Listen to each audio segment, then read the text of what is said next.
ఒక సామాన్య స్థాయి నుండి అత్యున్నత స్థాయికి చేరుకున్నటువంటి వ్యక్తి మోహన్ బాబు. సినిమాలలో నటించడము ఒక ఎత్తు అయితే, సినిమాలలో నటించిన తర్వాత వచ్చిన డబ్బుల్ని జాగ్రత్తగా రూపాయి కూడేశారు.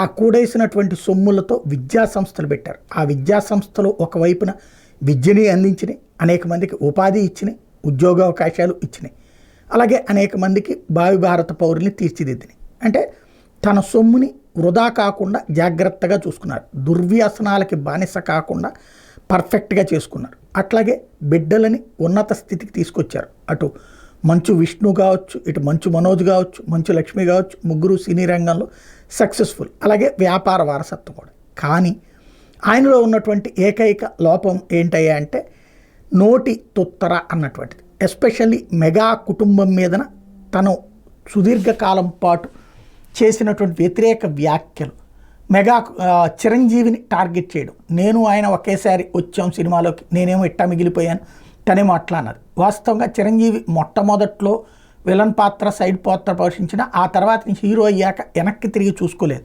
బట్ మోహన్ బాబు మొదటంతా విలన్ క్యారెక్టర్ ఆర్టిస్ట్ పాత్ర నుంచి ఆ తర్వాత హీరో పాత్రలోకి వచ్చారు. తద్వారా తను కూడా గౌరవం సంపాదించుకోగలిగారు. విలన్ క్యారెక్టర్లకు ఉండేటటువంటి గౌరవం కంటే కూడా హీరో క్యారెక్టర్లకు ఉండే గౌరవాన్ని తను పొందారు. ఆ తర్వాత తన పని తను చేసుకున్నారు. అయితే అనవసరమైనటువంటి మాటలతో చేయడు. ఇప్పుడు ఆయనకి మోహన్ బాబు ఫ్యాన్స్ అన్నటువంటి వాళ్ళు, మెగా ఫ్యాన్స్ అన్నటువంటిది చూస్తే, మంచు ఫ్యాన్స్ మెగా ఫ్యాన్స్ అంటే వాళ్ళు 100కి 100 ఉంటే వీళ్ళు 10 మంది ఉంటే గ్రేట్ అనమాట.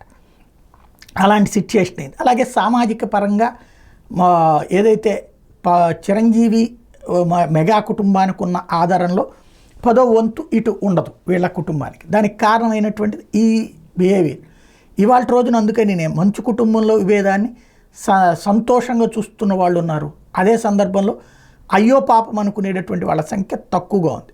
ఒకవైపున మోహన్ బాబు ఆ స్థాయి దాకా వెళ్ళిన క్రమశిక్షణ కలిగినటువంటి కుటుంబ జీవితాన్ని గడిపారు. కుటుంబాన్ని అంత క్రమశిక్షణగా ఉన్నత స్థితికి తీసుకొచ్చారు.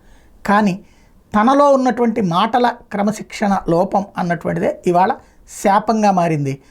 అది ఇంకొకటి, తను ఈ వయసులో చేయాల్సిన పని ఏంటి, ఎవరి ఆస్తి ఏంటి అన్నటువంటిది డీటెయిల్డ్గా తనే చూసుకోవాలి. ఇప్పుడు చివరికి కొడుకులు ఆస్తి కోసం తగవలు పడుతున్నారు, కూతురు ఏం చేయాలో అర్థం కాక ఇబ్బంది పడుతోంది అన్నటువంటి స్టేజ్లోకి వచ్చింది. ఇది ఇప్పటికైనా ఆయన ఈ వయస్సుకి తగ్గినటువంటి నిర్ణయం తీసుకుంటే ఈ మొత్తం వ్యవహారానికి ఆయనే ఫుల్ స్టాప్ పెట్టగలరు.